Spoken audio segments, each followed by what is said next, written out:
Y en esta parte del programa nos acompaña Arnulfo Valdivia Machuca, embajador de México en Colombia entre 2013 y 2017. Gracias por estar con nosotros, Arnulfo, bienvenido. Muchísimas gracias, Joely, a tus órdenes como siempre. Primero que nada, ¿crees que se pueda cerrar la totalidad de la frontera o más bien podríamos ver un cierre parcial en las zonas que no tienen una importancia económica, como por ejemplo podríamos hablar de California, de Texas? A ver, lo que tenemos nosotros que saber, Joely, es que la frontera está parcialmente cerrada. En esa frontera lo que hay es un muro enorme en prácticamente el 60% de la frontera entre los dos países, y que esa es una frontera donde permanentemente hay vigilancia y hay una serie de medidas tecnológicas que, es decir, esa frontera no está abierta. Lo que está abierto son los puntos de internación, digamos, legales. Ahora, eso es, yo quisiera pensar, porque ha sido bastante, pues diría yo, poco preciso, impreciso el presidente Trump, si eso es lo que va a cerrar, si lo que va a cerrar van a ser los puntos de acceso hoy legales, porque el resto es una frontera que está cerrada. Pero incluso la secretaria Nielsen ya hablaba de reubicar a 750 efectivos a diferentes zonas. También un poco como jugada política para crear cuellos de botella en cuanto al flujo de migrantes, de recepción de solicitudes, más allá de la actividad habitual de esa zona fronteriza. Mira, Yoli, aquí hay dos consideraciones. La primera, y creo que lo mencionas muy bien, es que el presidente Trump ya está en campaña.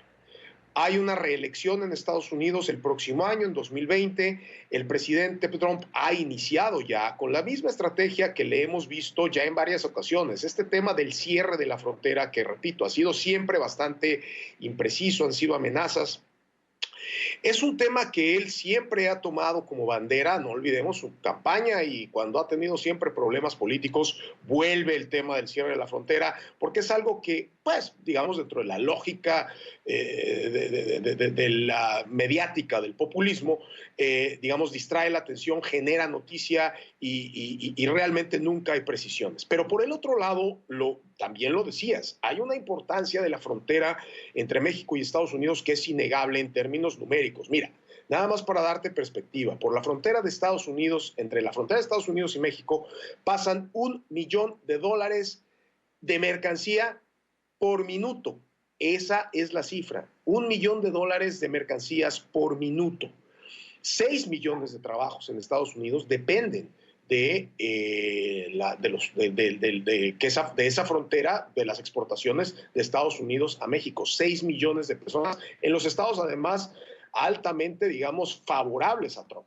Por el otro lado, hay un cruce legal de 1 millón de personas diarias por esa frontera. O sea, repito, la parte del cierre como tal, pues se antoja francamente descabellada, y pues quizá de lo que está hablando el presidente Trump, pues es de lo que ya está pasando, que es que la frontera, es decir, que reforzarán en todo caso la seguridad en ciertos segmentos de la frontera en donde, pues, de todos modos, te repito, están cerrados incluso por 2 o 3 muros, tanto físicos como tecnológicos, ¿no? Claro, ahora hay un movimiento interesante porque muchos productos se construyen, se producen de un lado y del otro. Es decir, antes de que salgan a la venta final, van de un lado al otro. Hay un flujo migratorio de toda la gente que vive en esa zona fronteriza que depende económicamente del otro lado. ¿Cómo puede afectar a ambos gobiernos esa gente que vive en esa frontera y que se está viendo afectado por este tema coyuntural de las olas migratorias que se están desarrollando durante el sexenio que podemos medir de López Obrador? Pues mira, la verdad es que, a ver, en el supuesto de que efectivamente se cerraran algunos de los accesos, pues legales hoy abiertos, digamos, en la frontera, la afectación sería brutal. Es decir, quien conoce la frontera sabe que esas ciudades en realidad es una ciudad dividida pues por una frontera, pero la dinámica cotidiana de esas ciudades es una sola. Hay niños que estudian de un lado, gente que se cruza del otro lado a comprar, incluso los estadounidenses cruzan a México a comprar pues un montón de cosas y viceversa. Es decir, la dinámica en todas esas ciudades fronterizas, ¿no? Los dos Laredos, Matamoros, Reynosa, son, ¿no? Con McAllen, etcétera, son regiones que viven unidas. Entonces, pues la disrupción, pues quizá evidentemente va a tener un efecto en México, pero el efecto sobre los ciudadanos estadounidenses que viven del otro lado de la frontera y que dependen en gran medida de su relación cotidiana con México, sería brutal. Es decir, realmente creo que sí estamos hablando de un disparate. El presidente Trump dijo que ya firmó la orden ejecutiva en algún momento lo dijo. No hay ninguna orden ejecutiva, no se ha exhibido, no hay una declaración, ni siquiera una confirmación de la Casa Blanca. Es decir, hay que considerar la posibilidad muy seria de pues, otro ardid político más del presidente Trump. Claro, eso es por parte del lado de Estados Unidos, pero en la conferencia mañanera, la habitual del presidente López Obrador, evidentemente le van a preguntar de este tema. Entonces, ya lo escuchabas tú, en un meeting, el presidente López Obrador le pide a la gente que levanten la mano y con base en la cantidad de manitas alzadas iba a tomar una decisión de un tema político, de un tema migratorio, de un tema diplomático, que tú ya nos ayudaste a entender la importancia y la magnitud de dinero y de personas que se pueden ver afectadas. ¿Qué decir de esta respuesta y de este actuar político que estamos viendo del presidente mexicano? Bueno, el presidente López Obrador, no solo en el caso de Estados Unidos, sino en el caso, por ejemplo, Venezuela, esto simple, a ver, bueno, lo de la votación en Veracruz, pues vaya, no es otra cosa que una manifestación más del estilo del presidente López Obrador, pues para, digamos, tener todos sabemos además que todos esos mítines, pues son mítines organizados por su propio partido, o sea que ahí se va a alzar la mano a lo que se les instruya. Pero realmente más allá digamos, del show mediático, folclórico del meeting, realmente el presidente López Obrador ha demostrado que su agenda es nacional, es interna. Si para el presidente López Obrador no existiera el mundo, sería mejor, porque su agenda, la de él, es absolutamente local.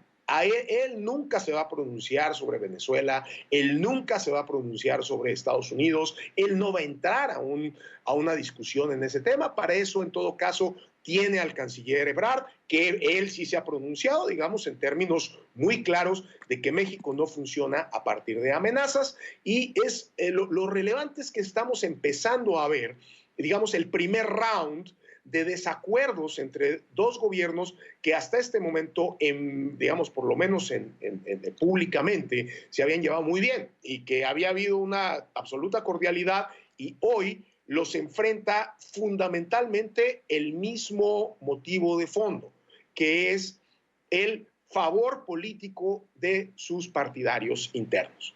El presidente Trump obviamente tampoco tiene una idea de la política exterior de su país, no le interesa.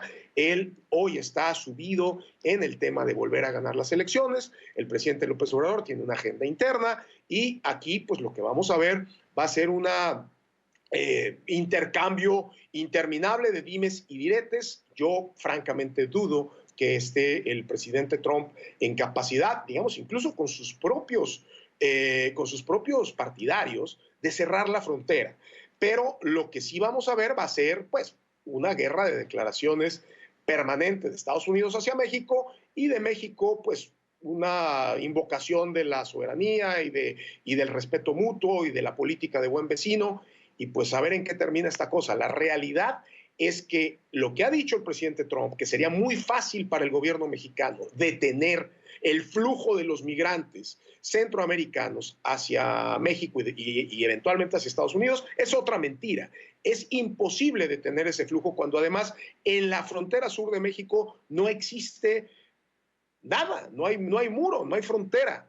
La frontera sur de México, quien conoce esa frontera, sabe que tiene algunos puntos legales de internación y cientos, literalmente cientos de puntos, digamos, ilegales de internación. Ahí no hay frontera.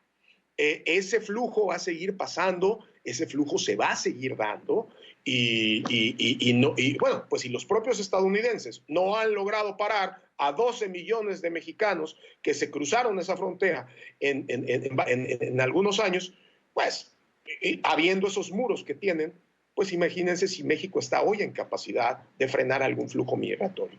Yo favorezco, sin duda alguna, la idea del gobierno mexicano de generar desarrollo en Centroamérica como una forma de detener o de mantener ahí a los ciudadanos a través de la prosperidad. El resto, pues, son palabras. Entonces, ¿no se equivoca el gobierno de López Obrador? Veíamos a la secretaria de Gobernación, Olga Sánchez Cordero, decir que se habían otorgado, que habían cruzado 100,000 migrantes vía México hacia Estados Unidos y que se iba a tratar de reducir a 40,000. Es decir, van a tratar de endurecer esta política. ¿Se está equivocando o es un acierto del gobierno mexicano ser respetuoso de los derechos humanos y ser un poco más permisivo? No sé si es la palabra en torno al tema migratorio. A ver, la política de México, primero hay todo un tema de derechos humanos, evidentemente, que México tiene una postura internacional y que es clara sobre el respeto de, pues digamos, el cruce de estas personas sin violar, digamos, sus derechos humanos. Por supuesto que también hay una posición y hay una postura que tiene que ver con la incapacidad, digamos, simplemente de fuerza. No hay suficientes personas en México, no hay suficientes empleados agentes del Servicio de Migración que pudieran detener una ola de ese tamaño. Pero además de eso, realmente, pues, esa ha sido en los últimos años la postura de México. Yo no creo que sea absolutamente posible seguir recibiendo tantos migrantes, pero a la vez la realidad es que no tenemos la capacidad y tampoco la postura ética para frenarlos. Y por lo tanto, repito, hay que buscar soluciones alternas porque el simple hecho de decir vamos a cerrar la frontera sur de México y a detener a estos migrantes es físicamente imposible. Es Arnulfo Valdivia Machuca, embajador de México en Colombia entre 2013 y 2017. Como siempre, un abrazo y un gusto tenerte aquí en la tarde. Muchísimas gracias, Joely. Un abrazo fuerte y saludos a todos.